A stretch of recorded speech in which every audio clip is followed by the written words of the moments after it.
Hi అండి. అందరికీ నమస్తే.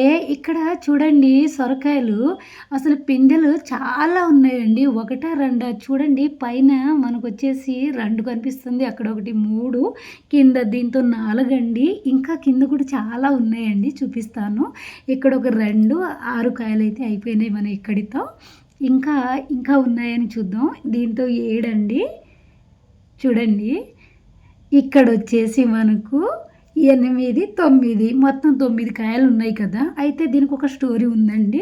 దీంతో 10 అండి. పైన ఒకటుంది. అయితే దీనికొక స్టోరీ ఉంది. అదేందంటే ఒక ఆంటీ మా ఇంటికొచ్చారండి. "ఏంట్రా ఈ సంవత్సరం ఒక సొరకాయ కూడా పెట్టలేదు" అని చెప్పారు. అయితే నేను చెప్పాను కదా! "ఆంటీ ఉడతలు మొత్తం తినేస్తున్నాయి ఆంటీ. ఇందులో ఉన్న ఒక్క కాయ బతికి బయట పడితే మాత్రం మీకు కంపల్సరీ నేను పిలిచి ఇస్తా" అని చెప్పానండి.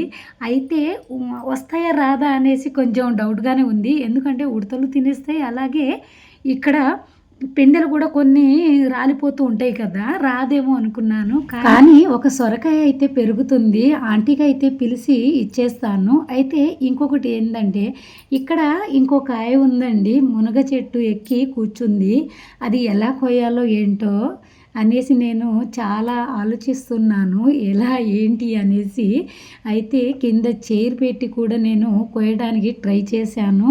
అది రాలేదండి. ఇక్కడ మనకు పైనుంచి కింద పడ్డాయి. టెర్రస్ గార్డెన్ పైన ఉంది కదా! అక్కడ కవర్‌లో పెట్టిన ఉన్నాయి కదండీ టమాటాలు. అయి కింద రాలి కింద పడిపోయినాయండి. అది చక్కగా పండిపోయింది. ఇప్పుడు దీని సంగతి ఏంటో నాకైతే అర్థం కావట్లేదు. చైర్ పెట్టి అయితే కోయాలని ట్రై చేశాను. అయినా రాలేదు. అందట్లేదండి. కర్ర అందట్లేదు.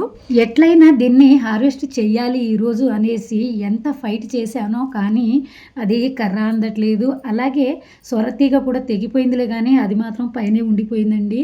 చూసారు కదా! అది ఇక అంతే. ఇక రాదు. అక్కడే పండిపోతుంది. నా వీడియో నచ్చితే లైక్ చేయండి, షేర్ చేయండి.